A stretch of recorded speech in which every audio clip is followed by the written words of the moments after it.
สบายดีทุกคนเนาะมื้อนี้ล่าน้อยสิพาทุกคนมาเบิ่งปลาไหลยักษ์ปลาไหลป่าเนาะมาเบิ่งนำล่าน้อยเด้อเนาะปลาไหลป่าล่าน้อยบ่เคยกินจักเทื่อปลาไหลป่านตัวใหญ่แท้ใหญ่ว่ะตัวซ้ำแขนล่าน้อยนี่แหละ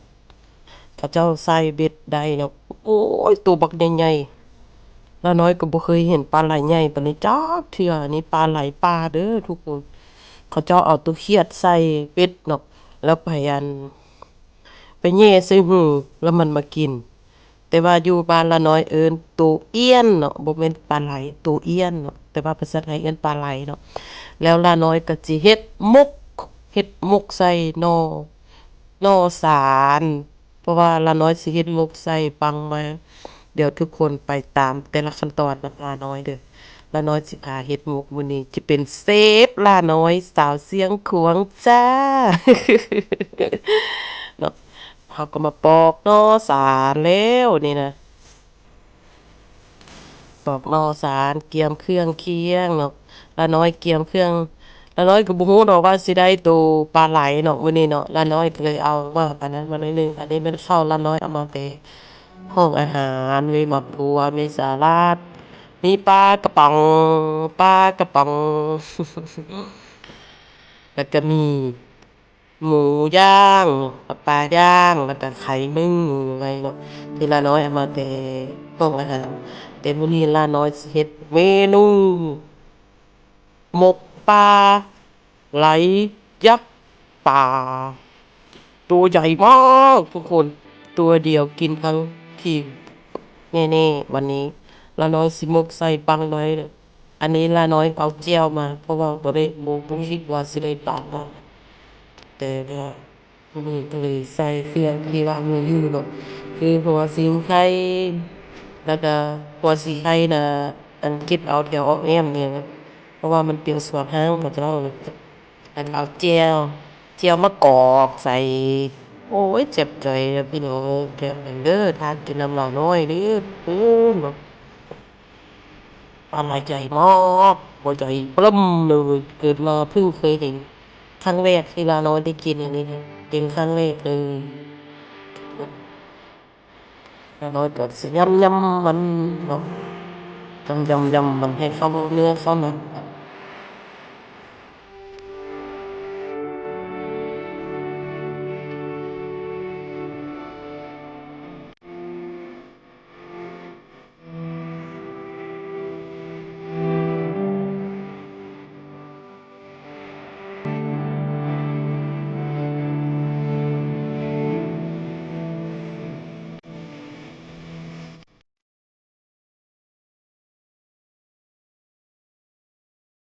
เอาจำแล้วมันมีแบบที่หน้าตาเป็นแบบซี่อะเนาะเราต้องปรับไปเรื่อยเป็นตาเสียบตาเสียบปูนปูนเนาะอืมอย่างนี้แล้วเดี๋ยวจะเอาไส้บ้องไม้ไผ่เป็นไม้ไผ่แต่ไม้ถึงไปแก้ต้องอ้อมจะได้หรือไม้หลายแก้บ้านแล้วน้อยเสียบใส่ไม้ไผ่ก่อนเด้อทุกคน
หลังจากเอาใส่แล้ว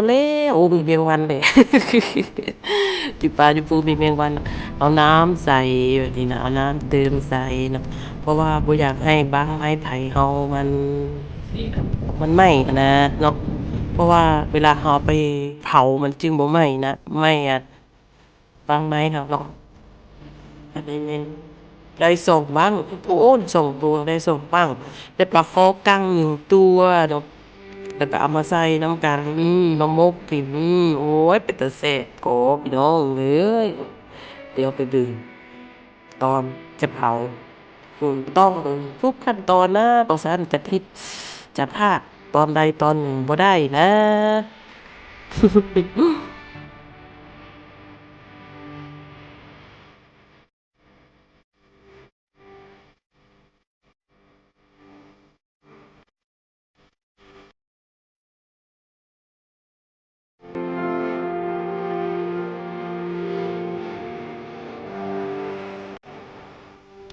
ไปเลย let's go พากันเอาไปเผาบนในนั้นนี่ดังไฟฟ้าลมแห้งแห้งพี่น้องฟ้าลมแห้งแห้งแห้งว่าเนาะอ่าก็แบบนี้เลยแห้งว่าแห้งเบาไฟไม่กินเบาปีนมาแล้วเขาก็จะมาเผาหน้าตาว่ามันจะเสียบสร้อยขนาดไหนเกิดมาเพิ่งเคยได้กินปลาไหลยักษ์ในป่า ถ้าน้อยแต่กล้ากินนะโอ้เดินสักรอบสุดท้ายยังรสลือแต่ไปเป็นตอนสุดท้ายว่าจะกินแบบใดสินะเนาะทีภาคจะเป็นตลกปานใดเด้อโอเลยเนาะแต่อยากให้มันตลกเนาะอันนี้เขาเจ้าปิ้งตัวคันคากก็น้อยว่าเป็นตัวกบเขาจะว่าเป็นตัวคันคากเนาะโอ้ยน่ามันเริ่มไฟไหม้แล้วทุกคน เริ่มหอมขึ้นมาแล้วได้หอมขึ้นมาแล้วได้ทุกคนเอ้ยเดี๋ยวไปเบิ่งแต่ละขั้นตอนเนาะว่ามันจะเป็นแบบใดเนาะทุกคนเนาะไปเบิ่งนำลาน้อยอย่า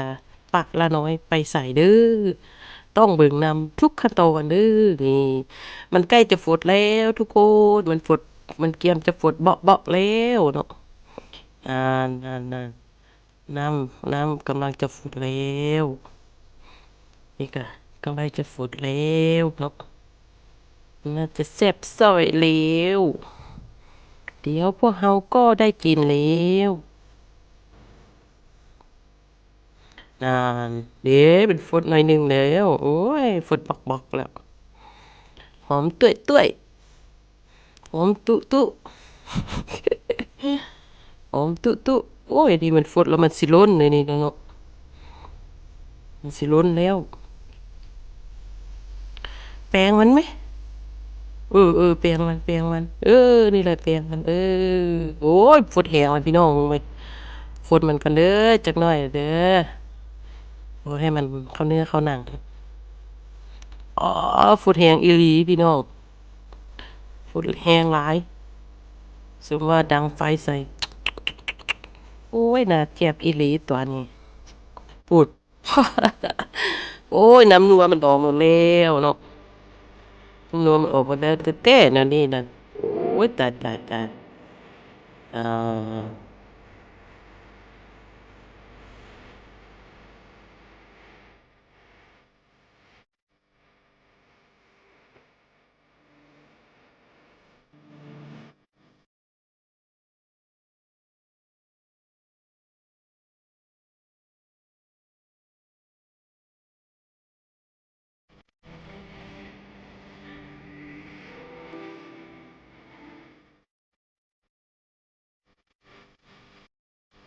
นี่บัดนี้มันก็น่าจะได้ที่แล้วนะทุกคนครับเกียรติจะได้ที่แล้วอันนี้มาเอามาดีต้องมาหันเอามาบุ้งคือนี่มันเซาฟุตแล้วขึ้นรถเพราะว่ามันสุกได้ที่แล้ว เพราะว่าฮอดเวลาใกล้จะได้กินแล้วทุกคนมันจะแซ่บจ้อยขนาดไหนเนาะเคยกินจักเทื่อปลานี่เคยกินจักเทื่อปลายักษ์ครั้งแรกที่กินปลายักษ์คราวนี้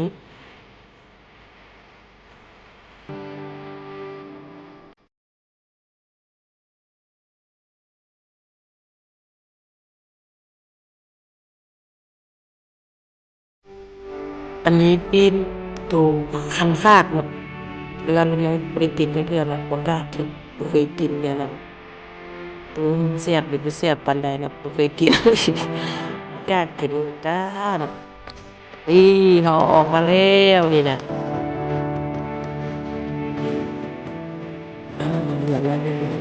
เอาไปโปะซังกระปุกใส่ปินโตทำกันเลยเพื่อจะได้กินยูญี่ปุ่นสีสันหน้าตาเป็นอย่างนี้ก่อนเป็นตะเทียนโบเนาะมาเด้อกินข้าวกับหลานน้อยเด้อทุกคนมากินต้มปลาไหลยักษ์ปองปลาไหลยักษ์ปองปลาไหลปลายักษ์อยู่ในป่าเส้นขนาดไหนไม่รู้ต้องมากินกับหลานน้อยถึงจะรู้เด้อ มากินกับหลานน้อยเด้อทุกคนเนาะกินข้าวสวยสามัคคีเนาะนี่แต่ว่าบ่มีบ่วงพวกเจ้าเอ้ยพากันนั้นเด็กทอกแล้วนี่นะหลานน้อยหาบ่มีบ่วงหลานน้อยหั่นน่ะ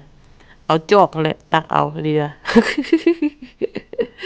ผู้ใดก็เอาจอกตักเอาของไปของเราเนาะแล้วก็กินใส่จอกของไปของเราเอาโอ้ยเจ็บจ่อยมาเด้อทุกคนข้าวกับละน้อยเด้อเนาะขอมขอบใจทุกกำลังใจที่ว่าให้คำตำหนิติชมได้เด้อเนาะขอบใจทุกกำลังใจนะจ้าขอบใจหลายๆเด้อ